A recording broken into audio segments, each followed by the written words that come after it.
Coucou tout le monde, j'espère que vous allez bien. Aujourd'hui on se retrouve dans une nouvelle vidéo et on va parler de cette réalisation.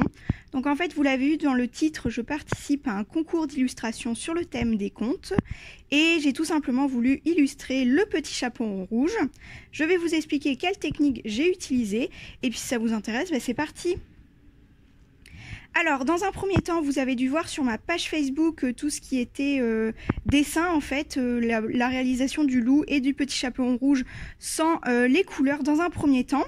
Donc, en fait, je vais pouvoir vous montrer ça. J'ai commencé par dessiner le loup qu'il y a juste ici en haut derrière un arbre. Donc j'ai pris un coloriage en tant que modèle. C'est un loup qui se cache derrière l'arbre comme ceci. Pareil, je crois que c'est sur le thème des contes, c'était sur le thème du petit chaperon rouge. Et j'ai pris un tout autre coloriage en exemple également, toujours sur le même thème, pour pouvoir dessiner ce petit chaperon rouge-ci. Ensuite, bien évidemment, je les ai colorisés. Donc pour les coloriser, j'ai utilisé des feutres tout basiques, dont des feutres de la marque Bic, et ainsi que des crayons de couleur par-dessus pour estomper la marque des feutres. Ensuite, j'ai ajouté des points de lumière à la peinture blanche dans les yeux du petit chaperon rouge et j'ai fait le décor tout simplement fleuri. Donc pour le loup, autour de lui, il y a une petite feuille de scrapbooking sur l'arbre. Ensuite, j'ai découpé dans du papier vert un petit peu d'herbe. J'en ai dessiné également au feutre.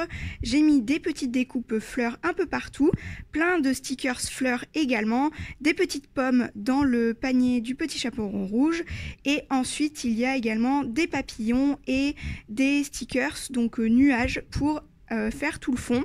Donc voici ce que ça donne dans l'ensemble. Et pour tout ce qui est stickers, j'ai utilisé donc des petits stickers de la marque Funny Sticker World qui est sur les contes, donc Blanche-Neige et Cendrillon. Donc j'ai utilisé les papillons et les pommes de la planche de Blanche-Neige et les petits oiseaux de Cendrillon pour mettre autour de l'arbre du loup. Donc là, ce sont les deux planches. Ensuite, pour tout ce qui est nuages, j'ai pris des stickers de la marque Craft Stickers. Donc c'est beaucoup, cette marque, je vous en parle beaucoup parce que je la trouve à la foire fouille, Centre-Accord, etc. Et j'adore vraiment, vraiment beaucoup. Donc j'ai piqué les petits nuages de cette planche-ci, donc qui est à colorier sur les licornes. J'ai piqué les nuages également de celle-ci. Donc je pense que vous pouvez les reconnaître avec l'image à côté. Et ensuite j'ai également piqué un sticker de cette planche-ci également. Donc c'est le sticker en relief de nuages.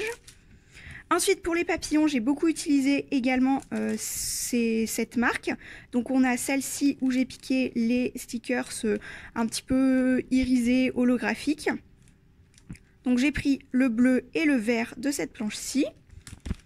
Ensuite pour les fleurs en relief, j'ai pris cette planche-ci, donc ce sont les petites fleurs comme ceci, violet, rose, verte, jaune, bleu également. Voilà. Ensuite, les fleurs également, j'en ai pris sur cette planche-ci. Donc pour ces fleurs, ça va être celle-ci. Et pour finir, j'ai utilisé une autre planche pour les autres fleurs, qui est celle de la planche lama. Donc j'avais dit, il me semble, quand je vous l'avais présenté en vidéo, que je n'aimais pas du tout les fleurs présentes dessus parce que je les trouvais trop grossières. Et mélangées au dessin, en fait, je trouve qu'elles sont plutôt pas mal. Enfin, ça s'allie bien dans l'illustration. Donc je suis plutôt contente de ce que j'ai réalisé. Donc voilà pour cette vidéo, j'espère qu'elle vous aura intéressé. N'hésitez pas à me dire ce que vous en pensez de cette illustration. Pour ma part, j'en suis assez contente. Dites-moi également si vous voyez un changement de qualité en mieux ou pas, parce que du coup j'ai changé d'appareil. Logiquement, vous voyez mieux tout ce qui est couleur, etc. Et là, je filme en tenant l'appareil à la main parce que je n'ai pas de trépied adapté. Et du coup, je trouve que la stabilisation est bien meilleure. On ne voit pas vraiment que je tremble, etc. Donc je pense que c'est plutôt pas mal. Dites-moi tout ça en retour en commentaire. Je vous lirai et je vous répondrai avec grand plaisir. Et je vous retrouve très très bientôt dans de prochaines vidéos.